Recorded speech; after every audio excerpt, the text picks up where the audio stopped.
ये नौकरियां नहीं मिलने वाली, ये रोजगार के अवसर इसलिए खत्म किए जा रहे हैं कि आप उनकी तरफ देखें। और अगर रोजगार, नौकरी और काम नहीं होगा तो सोचो हमारे नौजवानों का भविष्य होगा। सपने कितने बड़े बड़े दिखाए सरकार ने। इसी सरकार ने कहा कि हम इतना कारोबार ले आएंगे, इतना काम फैला देंगे, इतने उद्योग लगा देंगे। अब तो 4 साल पूरे हो गए, बताओ कितने उद्योग लग गए हैं। 4 साल पूरे हो गए, 5वें साल पूरा होने जा रहा है। बताओ कहां उद्योग लग गया है। लखनऊ में तो नहीं लगा, बताओ बाराबंकी में कहीं उद्योग लगा दिया हो तो बता दो हमें। और ये सरकार हमसे और आपसे क्यों दूर भाग रही है। वो बातें नहीं कहूंगा मैं अपने मुख्यमंत्री जी की कि अगर वो लाल टोपी देख लें तो कितना घबरा जाते हैं। वो लाल रंग देख के ही घबरा रहे हैं। और वो घबरा इसलिए रहे हैं क्योंकि वो जानते हैं कि आने वाले समय में अगर कोई सरकार बनाने जा रहा है तो यही हमारे लाल टोपी वाले सरकार बनाने जा रहे हैं। क्योंकि जिस तरह का लोकतंत्र को खतरा है, आज कोई परवाह नहीं कर रहा है कि लोकतंत्र और संविधान हमें क्या अधिकार देता है। आज जिस रास्ते पर भारतीय जनता पार्टी है, अगर यही रास्ता बना रहा तो शायद हमारे जो अधिकार हैं उनको अधिकारों को छीन लिया जाएगा। अगर जो लोग इतिहास के पन्ने जानते होंगे, पढ़े होंगे, वो याद करें इस देश में एक ईस्ट इंडिया कंपनी आई थी। वो एक कंपनी थी, कारोबार करने आई थी। वो बाजार दे करके कारोबार कर रही थी और यहां से न जाने कितना बड़ा बड़ा कारोबार किया उन्होंने। और वो ईस्ट इंडिया कंपनी कब सरकार बन गई कोई जाना ही नहीं। केवल एक कानून पास हुआ था। जो कंपनी थी, ईस्ट इंडिया कंपनी थी, जो कारोबार करने आई थी, उसमें एक कानून पास हुआ, वही कंपनी सरकार बन गई। और जिन हालातों में हम और आप लोग देख रहे हैं, देश की जो परिस्थितियां बन गई हैं, ये भारतीय जनता पार्टी के लोग लगातार सरकारी चीजों को कंपनियां बना रहे हैं। और सोचिए कभी अगर सरकारी चीजें कंपनी बन जाएंगी तो हमारे आपके अधिकारों का क्या होगा। जिन अधिकारों के लिए समाजवादी आंदोलन न जाने कितने हुए हैं, यहां पर बैठे हुए न जाने कितनी लड़ाई लड़ी होगी, अगर चीजें प्राइवेट हाथ में चली जाएंगी तो बताओ आपके आरक्षण का क्या होगा, आपकी नौकरियों का क्या होगा। जो अधिकार मिल रहे थे आपको संविधान से, उन अधिकारों का क्या होगा।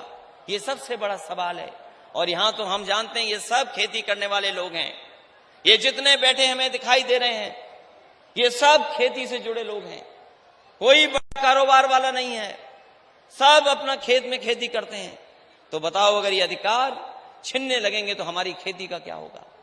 अभी जो 3 कानून पास हुए दिल्ली में, याद रखना किसान भाइयों, ये कानून अगर जमीन तक पहुंच गए, धीमे धीमे ये कारोबार, ये आपकी खेती बड़े उद्योगपतियों के हाथ में आ जाएगी, बड़े कारोबार करने वाले लोगों के हाथ में चला जाएगा।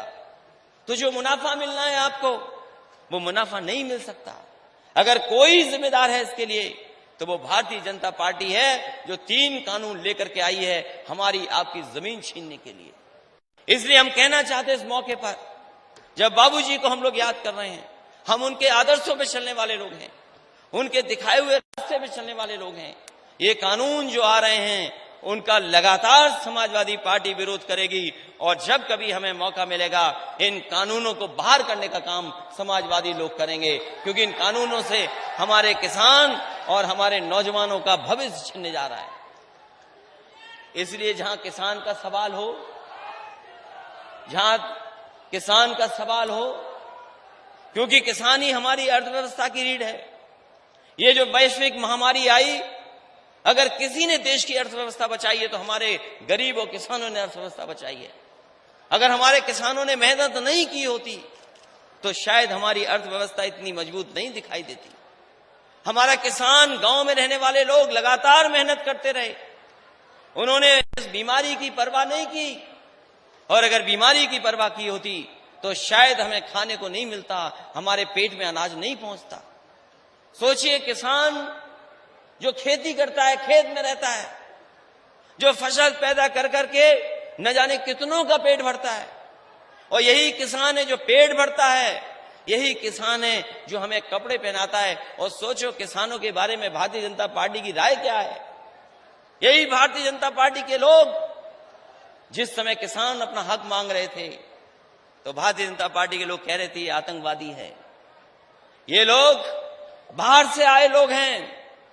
इतना अपमान कभी किसानों का नहीं किया गया होगा जितना किसानों का अपमान भारतीय जनता पार्टी ने। इसलिए जब हम याद कर रहे हैं, श्रद्धांजलि दे रहे हैं, तो ये भी याद करें कि ऐसे लोग, भारतीय जनता पार्टी के लोग जो हमारे किसानों को अपमानित कर रहे हैं, कह रही आतंकवादी हैं, उन्हें आने वाले समय में हम लोग सबक सिखाने का भी काम करेंगे। क्योंकि बाराबंकी ऐसा जिला है जो समाजवादी जिला है, और बाराबंकी जिला वो है जो समाजवादी सरकार बनाता है। जब बाराबंकी जीतता है तब सरकार बनती है। कि अगर कोई समाज को, देश को, प्रदेश को आगे ले जा सकता है तो वही सिद्धांत, समाजवादी आंदोलन वाले सिद्धांत ही आपको आगे ले जाने का काम करेंगे।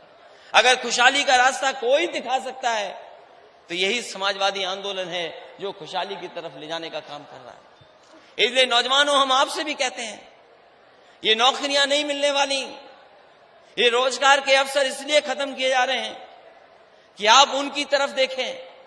और अगर रोजगार, नौकरी और काम नहीं होगा तो सोचो हमारे नौजवानों का भविष्य होगा। सपने कितने बड़े बड़े दिखाए सरकार ने। इसी सरकार ने कहा कि हम इतना कारोबार ले आएंगे, इतना काम फैला देंगे, इतने उद्योग लगा देंगे। अब तो 4 साल पूरे हो गए, बताओ कितने उद्योग लग गए हैं। 4 साल पूरे हो गए, 5वें साल पूरा होने जा रहा है। बताओ कहां उद्योग लग गया है। लखनऊ में तो नहीं लगा, बताओ बाराबंकी में कहीं उद्योग लगा दिया हो तो बता दो हमें और आपको बताया कि 5 लाख करोड़ के करार हो गए, एमओयू हो गए हैं। बड़े बड़े उद्योगपति बुलाए गए थे लखनऊ में, बड़े बड़े कारोबार करने वाले लोग बुलाए गए थे, और 5 लाख करोड़ का एमओयू हुआ। आज 4 साल पूरे हो गए, बताए सरकार के एमओयू जमीन पर कितने पहुंचे हैं। यही किसान पथ 10 साल से बन रहा, अभी तक नहीं बन पाया। यही एक सड़क बन रही थी लखनऊ के आसपास, 10 साल से ज्यादा हो गया समय, अभी सड़क नहीं बना पाए। और याद कीजिए, समाजवादियों की सरकार थी, जब समाजवादी काम करते थे तो 22-22 महीने में एक्सप्रेस वे बना करके खड़ा कर देते थे। ये समाजवादियों का काम करने का तरीका है। और ये सरकार हमसे और आपसे क्यों दूर भाग रही है, वो बातें नहीं कहूंगा मैं अपने मुख्यमंत्री जी की, कि अगर वो लाल टोपी देख लें तो कितना घबरा जाते हैं। वो लाल रंग देख के ही घबरा रहे हैं, और वो घबरा इसलिए रहे हैं क्योंकि वो जानते हैं कि आने वाले समय में अगर कोई सरकार बनाने जा रहा है तो यही हमारे लाल टोपी वाले सरकार बनाने जा रहे हैं। और सरकार इसलिए बनने जा रही है क्योंकि जनता को दुख दिया है सरकार ने। इतनी परेशानी, इतनी तकलीफ कभी जनता को नहीं मिली होगी, और एक एक फैसले से परेशानी आई है। हालांकि नोटबंदी बहुत पुराना फैसला था। याद कीजिए, नोटबंदी के समय पर कहा गया कि सब भ्रष्टाचार खत्म हो जाएगा, काला धन आ जाएगा, महंगाई पे नियंत्रण लग जाएगा। बताओ, नोटबंदी इतने साल हो गए हो करके, क्या भ्रष्टाचार खत्म हो गया? सुना है कि वैश्विक महामारी का सहारा लेना चाहती है फिर सरकार, और उसका सहारा लेकर के उत्तर प्रदेश के चुनाव को प्रभावित करना चाहती है सरकार। ये पंचायत का चुनाव बड़ा चुनाव होता है, ये प्रभावित करना चाहती है सरकार। चुनाव नहीं था तो वैश्विक महामारी नहीं थी। बंगाल में चुनाव है, कोई वैश्विक महामारी नहीं है बीजेपी के लिए, लेकिन यहां पर कुछ फेरबदल करना है तो वैश्विक महामारी है यहां पर। इसलिए सावधान रहिए इन लोगों से। ये वैश्विक महामारी के बहाने हमारे आपके हक छीन रही है।